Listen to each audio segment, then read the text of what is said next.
29 அத்தியாயம் நூல் சமாப்தி விமர்சனை. இந்த நூல் சமாப்தி அடையும் முன் மேற்கண்ட அத்தியாயங்களில் சொல்லிய விஷயங்களை ஒருவாறாக விமர்சனை செய்யலாம். யோகம் என்பது அனுஷ்டானத்திற்கு கொண்டுவர வேண்டிய முறையான படியினால் யோகிக்கு மத சம்பாதமான வாதங்கள் செய்ய வேண்டியதில்லை. தியானத்திற்கு வேண்டிய சில அனுசந்தானங்களை பக்தியால் ஸ்திரப்படுத்திக் கொண்டு பரமாத்மாவுடன் ஐக்கியமாகிய யோகத்தை உத்தேசித்து பிரயத்தனம் செய்ய வேண்டும். ஆகவே இந்நூலின் முதலிரண்டு அத்தியாயங்களில் யோகிக்கு உபயோகமாக உள்ள முக்கிய அனுசந்தானங்களை மதபேத தர்க்க சர்ச்சைகளை நீக்கி ஒருவாறாக குறித்திருக்கிறேன். யோக ஓயமென்ற உள்ளுணர்ச்சி மத தேசபேதமில்லாமல் எல்லோராலும் அடையக்கூடியபடியால் கீழ்தேசங்களிலும் மேல் தேசங்களிலும் உள்ள யோகிகளுக்கு ஷை அனுசந்தானங்கள் பெரும்பாலும் ஒரே முறையாக விமர்சனையாகிறது என்று மூன்றாவதாவது அத்தியாயத்தில் நிரூபிக்கப்பட்டிருக்கிறது. நான்காவது அத்தியாயத்தில் ஸ்ரீ கிருஷ்ண பகவான் அர்ஜுனனுக்குச் சொன்னவாறு யோகோபதேசம் எடுத்து எழுதப்பட்டிருக்கிறது. பகவானுடைய உபதேசம் சரளமாயிருந்த போதிலும் கம்பீரமான அர்த்தபுஷ்டியுள்ளது என்று எல்லோரும் ஒப்புக்கொள்ளுவார்கள். இந்த சம்ஸ்கிருத உபதேச ஸ்லோகங்கள் இந்நூலின் அனுபந்தத்தில் கோர்வையிட்டு அச்சிடப்பட்டிருக்கிறது. அதை நண்பர்கள் அடிக்கடி பாராயணம் செய்து நன்மையடையலாம். இந்த நூலின் தலையங்கத்தில் கண்டபடி யோக ரகசிய விதிகளை கொடுக்கிற சுரங்கம் ஸ்ரீ கிருஷ்ண பகவானுடைய உபதேச ஸ்லோகங்களைத் தவிர வேறில்லை. ஐந்தாவது அத்தியாயத்தில் யோக சாதனத்தால் ஏற்படும் உணர்ச்சிகளும் மேல்நாட்டோர் அகண்ட சைத்தன்ய அனுபவம் என்று கொண்டாடும் உணர்ச்சியும் ஒன்றே ஆகும் என்று நிரூபிக்கப்பட்டிருக்கிறது.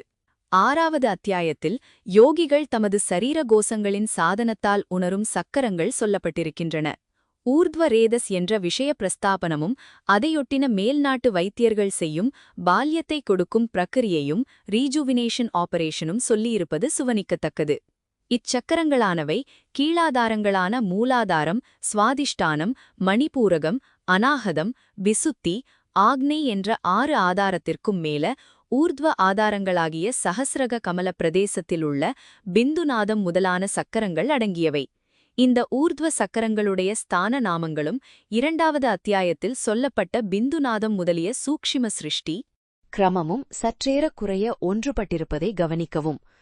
இந்நூலில் வர்ணிக்கப்பட்டிருக்கிற யோக பிரக்கிரியைகளால் கீழாதாரங்களை ஜெயிக்கிறது போல ஊர்த்வாதாரங்களில் யோக பூமிகைகளையும் ஜெயித்து சாதகன் பரம்பொருளை விமாசனம் செய்கிறான் என்பது நன்கு விளங்கும்.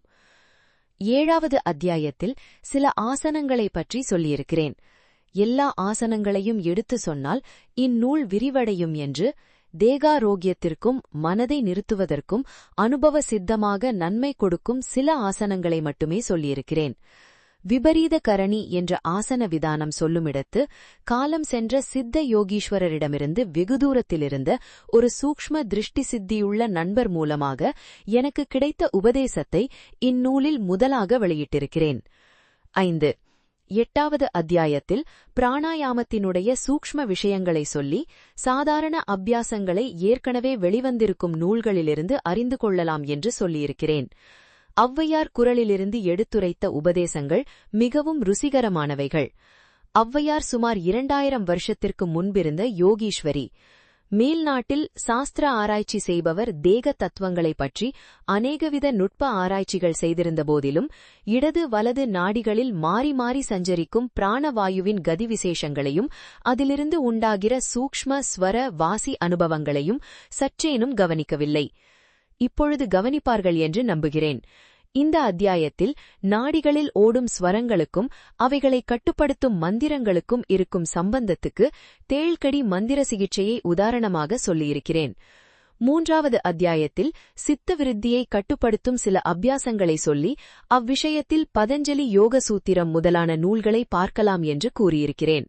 மனதை நிறுத்துகிறதற்கு மானஸ் பூஜை முக்கியமானதால் அம்மானஸ் பூஜை விதானத்தை நான் சமீபத்தில் பிரசுரம் செய்த முதுகல் புராணத்தில் அடங்கிய கணேச ஸ்தூத்திர ரகசிய உபதேசங்கள் என்ற அபூர்வ கிரந்தத்திலிருந்து எடுத்து சொல்லியிருக்கிறேன்.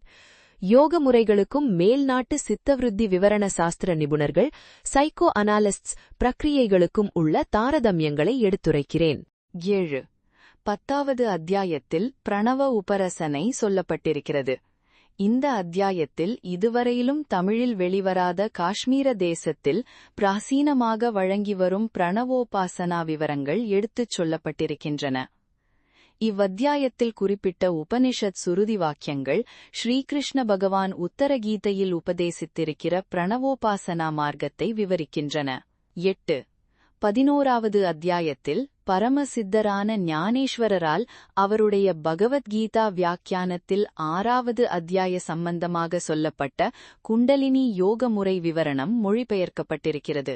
இந்த ஞானேஸ்வரர் 23 வயதுக்குள்ளேயே சாக்ஷாத் ஈஸ்வர அம்சமாக அவதரித்து அநேக சிறந்த கிரந்தங்களை எழுதி பற்பல சித்விலாசங்களை செய்து தானே சுதந்திரமாக சமாதியில் உட்கார்ந்தார். சித்தியாய் 1000 வருஷமானாலும் சமாதி தசையில் வீற்றிருந்து இப்பவும் பக்தர்களுக்கு அனுக்கிரகம் செய்கிறதாக கொண்டாடப்படுகிறார்.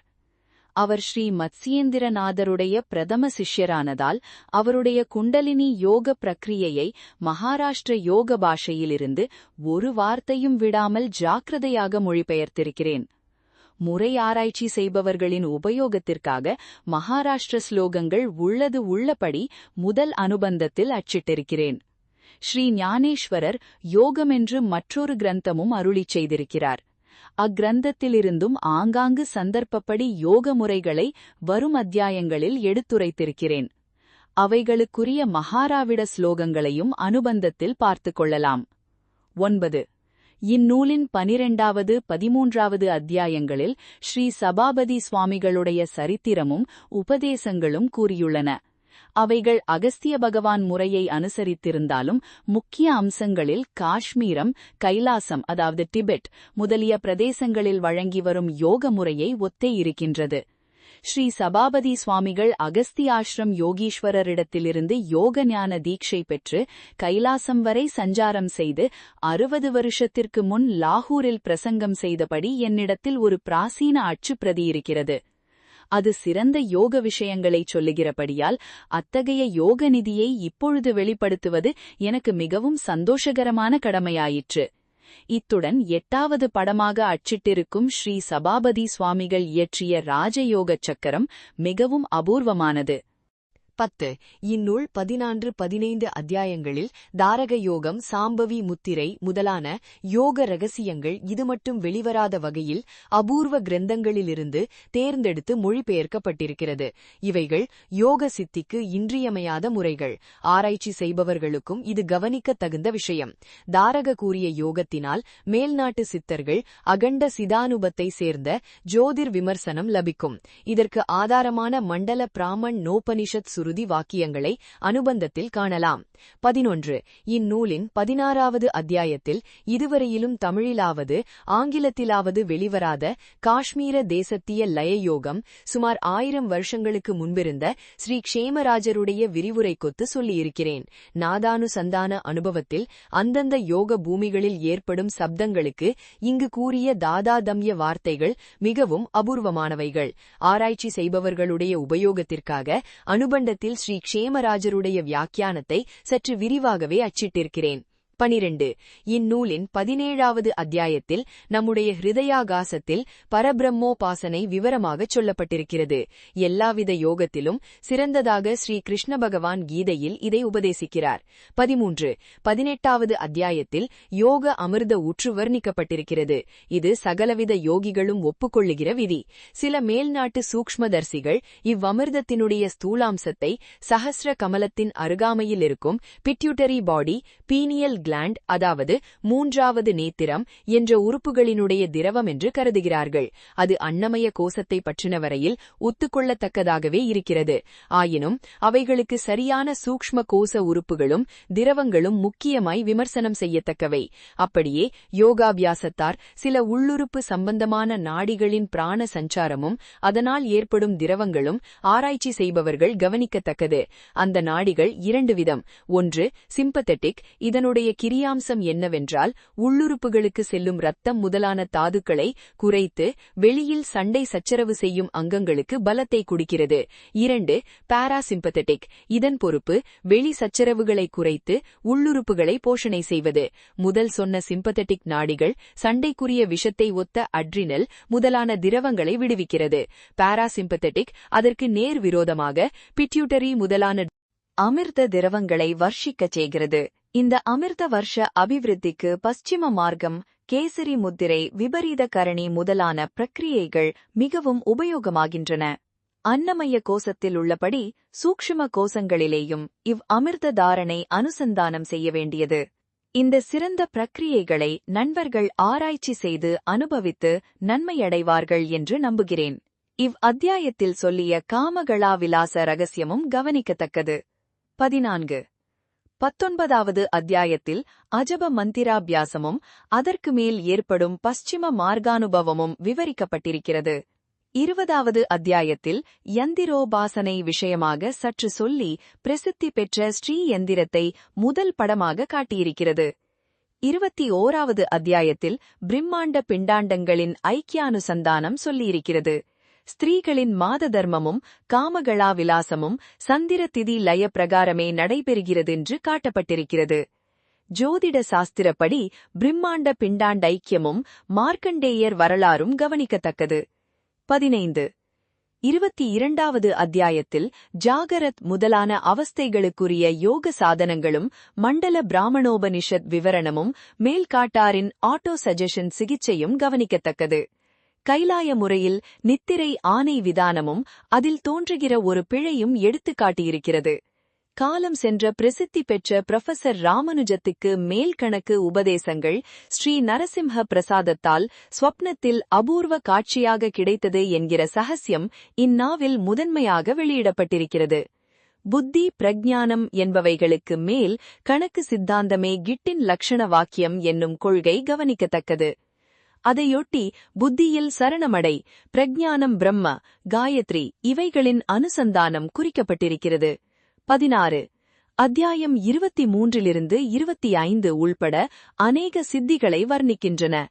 காஷ்மீர் யோக முறைப்படி பிருத்திவி தத்வ தாரணையும் கைலாய முறைப்படி அகினி தாரணையும் சித்தர்கள் ஸ்தூல சரீரத்தின் மகிமையும் அது ஸ்வயம்பு லிங்கமாக மாறுவதும் சைலோதக மாஹாத்யமும் பெசன்ட் பிராட்டியார் சொல்லிய அங்குஷ்ட மாத்திர புருஷ ரூபமும் குரு ஸ்பர்ஷ திருஷ்டி சாநித்திய மாஹாத்யங்களும் அதையொட்டி ஸ்ரீ ராமகிருஷ்ண பரமஹம்சர் ஸ்ரீ ரமண பகவான் உபதேச முறையும் பரூகண்டி மகரிஷிக்கும் மேன் நாட்டில் செயின்ட் பிரான்சிஸுக்கும் தியான பிரபாவத்தால் ஸ்தூல தேகம் மாறினதையும் லகிமா சித்தி சீக்கிர கமன சித்தி அச்சித்தி பெற்ற விந்தியமலை சாது சதாசிவ பிரம்மேந்திரர் மகிமை சமீபத்தில் கைலாய பிரதேச சித்தர் பிரத்யக்ஷமாக கோவிலில் மைத்ரேயர் உருவத்தில் கலந்தது, மீராபாய் சித்விலாசம் முதலான விஷயங்கள் நேயர்களுக்கு ருசிகரமாக இருக்கும் என்று நம்புகின்றேன். 17. அத்தியாயம் 26ல் குரு அவசியம் என்பது ரூபிக்கப்பட்டிருக்கிறது. குரு கடாக்ஷ பிரபாவம் எனக்கு 1928 ஷோகி மகாராஜ் சந்நிதானத்தில் நடந்த சம்பவத்திலிருந்து நன்கு விளங்கும். 18. அத்தியாயம் 27ல் கர்ம பக்தி ஞானம் முதலான யோக பிரிவுகள் சங்கிரகமாய் விபாசிக்கப்பட்டிருக்கின்றன. பக்தி யோகாம்சத்தில் சித்தர் நூல் பிருகதாரணைய தைத்திரிய வாக்கியங்கள், நான் பிதாவினிடமிருந்து முதல் உபதேசம் பெற்றது, இந்நூலில் கண்ட யோக ரகசிய விதானங்கள் ராஜயோகமே என்றும் இஸ்லாம் சூஃபி சித்தானுஷ்டானத்திற்கு ஒத்திருக்கிறதென்றும் கவனிக்கத்தக்கது. 19. இந்த அத்தியாயத்தில் இந்நூலில் குறிப்பிட்ட ரகசிய விதானங்களை மேற்கண்டபடி ஒருவாறாக சங்கிரகமாக விமாசனை செய்யப்பட்டிருக்கிறது. 20. இந்நூலை சமாப்தி செய்யும் முன் ஒரு மொழி சொல்லலாம். புதையல் எடுத்தாற்போல் நமது புண்ணிய தேசத்து 4 திக்குகளும் வழங்கும் அபூர்வ கிரந்தங்களிலிருந்து எடுத்து பிரசுரிக்கப்பட்ட இந்த ரகசிய யோக விதானங்கள் காட்டுக்கு சென்று யோகம் அபியசிப்பவர்களுக்கே சரி என்று நினைக்க வேண்டியதில்லை. சகல ராஜயோக விதிகள் போலவே இவைகள் சகல விவகாரங்களிலும் ஈடுபட்டு ஸ்வல்ப அவகாசமே ஆத்யாத்ம பயிற்சிக்கு செலுத்தக்கூடியவர்களுக்கும் அவரவர்கள் குருவின் யோசனைப்படி நண்பர்கள் இவ்விதானங்களை தக்கவாறு அனுஷ்டிக்கலாம். யோக மார்க்கத்தில் மதபேதம் தேசபேதம் சற்றுமில்லை என்று தெளிவாக எடுத்துக்காட்டியிருக்கிறது. ஜாதி பேதமும் கிடையாது என்பது நந்தனார் முதலிய சித்தர்கள் விருத்தாந்தத்தால் ஏற்படுகிறது. ஸ்திரீகளுக்கும் புருஷர்களைப் போலவே யோகாபியாசத்தில் அதிகாரமுண்டு என்பது பிருகதாரணிய சருதி வாக்கியங்களில் யாக்ஞவல்கையர் தன் பத்னி கார்கிக்கு சிறந்த ஆத்மோபதேசங்கள் செய்வதிலிருந்து நன்கு விளங்குகின்றது. ஔவையார், ஞானேஸ்வரர் தங்கை முக்தாபாய், செயின்ட் தெரேசா, மீராபாய், மடாம் காயன், ஆண்டாள் இவர்களுடைய சரித்திரங்களிலிருந்து இவ்விஷயம் நன்கு புலப்படுகிறது. ஆகவே ஆண் பெண் ஜாதி மத தேசம் என்னும் பேதங்கள் சகலமும் இன்றி இந்நூலில் சொல்லிய யோக விஷயங்களை எல்லோரும் கிரகித்து நன்மை அடைவார்கள் என்று பிரார்த்திக்கின்றேன். யோகத்திலும் கீழ்நாட்டு மேநாட்டு சாஸ்திரங்களிலும் பயிற்சி பெற்ற நிபுணர்களுக்கு இந்நூலிலடங்கிய ரகழியங்களும் அவைகளுக்கொத்த மேநாட்டு சாஸ்திர குறிப்புகளுக்கும் நவீன ஆராய்ச்சிகளுக்கும் மேல்தரமான யோக சாதனங்களுக்கும் சந்தர்ப்பமளித்து உலக நன்மை விளைவிக்குமென்று நம்புகிறேன். ஓம் தத் சத்.